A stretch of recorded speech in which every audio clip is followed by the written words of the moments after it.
When it comes to racing in Western Canada, one of the biggest names to come out of the region might just be Roy Smith. The Victoria-based driver started his racing career by buying a 51 Ford from one of his co-workers at Van Trite Farms. Starting in Western Speedway's Jalopy division in 1965, Roy racked up several main event wins before building a new car for 1966, racing mostly at Nanaimo, BC's Grandview Bowl, where he finished 5th in points.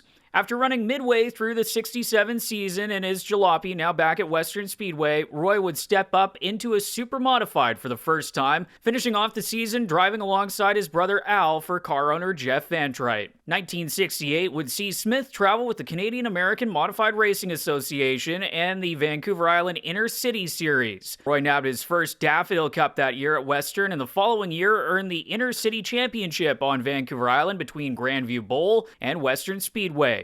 More major wins and championships would follow into the 1970s, with Smith notching his Daffodil Cup win count up to 4 by the time of his final triumph in 1976. Roy would also score 2 wins with the famed International Drivers' Challenge Series, beating some of the West Coast's top open-wheel racers running in a week-long series throughout the Pacific Northwest. It was at this time that Smith started dabbling with stock cars again. In 1973, Roy would run 4 races with the NASCAR Winston West Series with car owner Dick Midgley. The partnership with Midgley would evolve into the pair's first effort to run the Daytona 500 in 1976. Fielding the number 29 Mercury Marine Chevy Laguna, Smith snuck his way into the field into the 39th starting spot after finishing 22nd in his Twin 125 qualifying race. Retiring early from the race with clutch trouble, the Midgley Motorsports team was still credited with a 20th place finish. Smith would run 2 more Cup Series races that year, failing to finish at both Riverside and Ontario.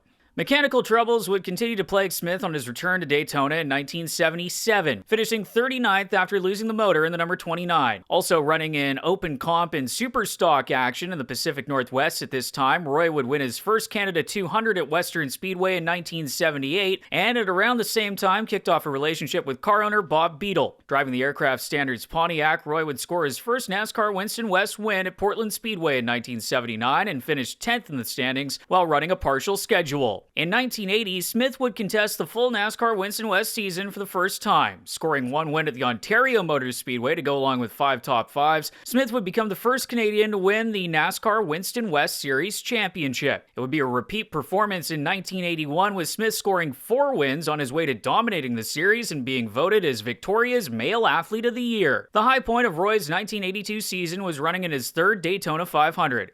With help from John J.R. Edgett, the Ride with Roy campaign, Pay Less Gas, and the City of Victoria, $25,000 was raised to rent a car from Richard Childress for the Great American Race. Roy found his way to a top 10 finish in the 500, and the number 30 Pride of Victoria also went down as the highest finishing Pontiac in the race. Not to be outdone, Smith would finish 6th at Riverside International Raceway with the NASCAR Winston Cup Series and the Budweiser 400. The only other drivers to finish ahead of him, Tim Richmond, Terry Labonte, Jeff Bodine, Dale Earnhardt, and Neil Bonnet. On the Winston West side of things, Smith wrapped up his 3rd straight championship with 1 win at Sonoma and 8 top 5s, driving for 3 different car owners. The next few years would see Smith winding down his full-time racing career before being coaxed back to run the full NASCAR Winston West Tour with Warren Razor's Western Peterbilt team. Winning once in 1987 on the Spokane Grand Prix Street Circuit, Smith would come back to score his final NASCAR Winston West Series championship in 1988, winning 3 times and never failing to finish outside of the top 5 in 8 starts. With son Gary's career starting to take off, Roy would once again drop back from full-time racing following the 1989 season, winning his final NASCAR Winston West race in 1990 at Tri-City Raceway. In 1997, the father-son duo had the opportunity to race against each other at Evergreen Speedway for the Winston West Series Coors Light 200. Roy would finish 7th, with Gary finishing 2nd. Smith goes back to the lead on the outside.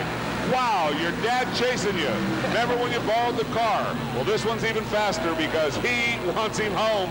Roy Smith, one more time, will challenge Gary Smith across the line. Roy was inducted into the Victoria Auto Racing Hall of Fame in 1992, as well as both the Greater Victoria Sports Hall of Fame and Canadian Motorsports Hall of Fame in 2002. Unfortunately, Smith would pass away on February 26, 2004, when the fishing boat he was working on capsized in high seas while transiting through the Queen Charlotte Sound on the northern tip of Vancouver Island. He was 59 years old. In his NASCAR Winston West career, Smith would amass 109 starts, earning 15 wins, 51 top 5s, and 73 top 10 finishes.